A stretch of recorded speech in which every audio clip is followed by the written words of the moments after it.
हिंदू धर्म ग्रंथों के अनुसार अगर कोई व्यक्ति किसी की अंतिम यात्रा में शामिल होता है और या फिर अर्थी को कंधा देता है तो उस व्यक्ति को हर कदम चलने पर एक यज्ञ के समान पुण्य मिलता है और उसे पापों से मुक्ति मिलती है। जो भी व्यक्ति किसी की अंतिम यात्रा में शामिल होता है या फिर शव को कंधा देता है तो उसे कुछ सावधानियां बरतनी चाहिए, और अगर वो ऐसा नहीं करता है तो यही उनके दुख का कारण भी बन सकता है।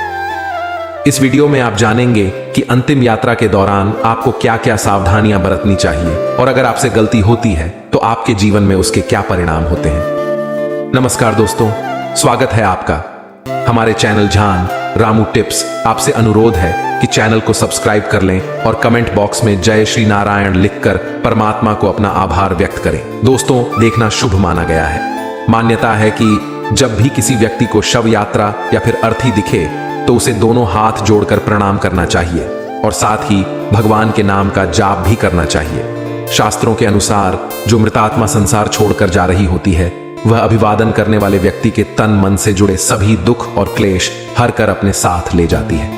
आपने भी अपने आसपास देखा होगा कि जब किसी व्यक्ति की मृत्यु होती है तो उसकी अंतिम यात्रा में उसके दुश्मन भी शामिल होते हैं, क्योंकि मृत्यु के बाद वो सभी मनमुटाव उस मृत व्यक्ति के साथ ही चले जाते हैं।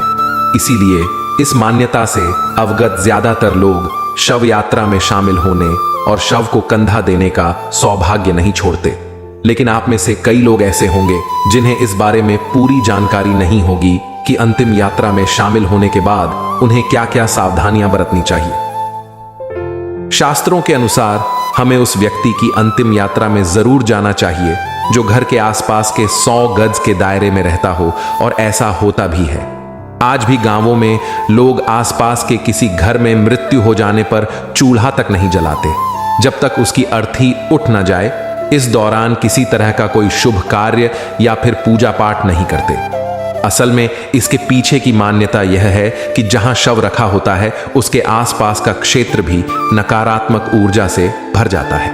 मृत व्यक्ति से जुड़े लोग रोते बिलखते और दुखी रहते हैं, इसलिए ऐसे माहौल में कोई भी शुभ कार्य करना वर्जित बताया गया है। शास्त्रों के अनुसार यह भी एक नियम है कि जो व्यक्ति ब्रह्मचर्य का पालन करते हैं वह व्यक्ति अपने माता पिता और गुरु के अलावा किसी भी अन्य व्यक्ति को कंधा नहीं दे सकते, और ना ही किसी व्यक्ति की शव यात्रा में शामिल हो सकते हैं।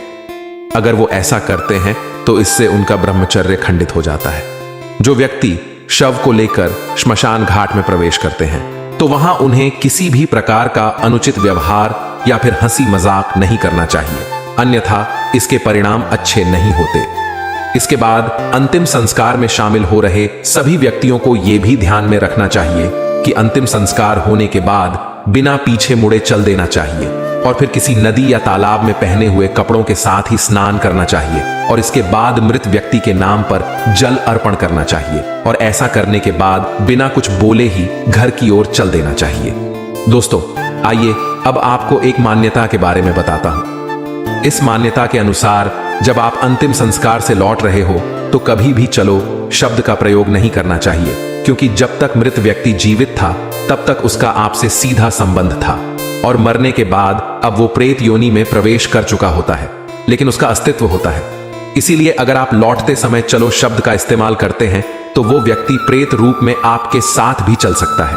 इसी वजह से श्मशान घाट से लौटते वक्त ना ही तो आपको मुड़कर देखना चाहिए और ना ही आपको चलो शब्द का प्रयोग करना चाहिए। ऐसा करने से मृत आत्मा का मुंह टूटता है और उसे मुक्ति मिलने में सहायता मिलती है।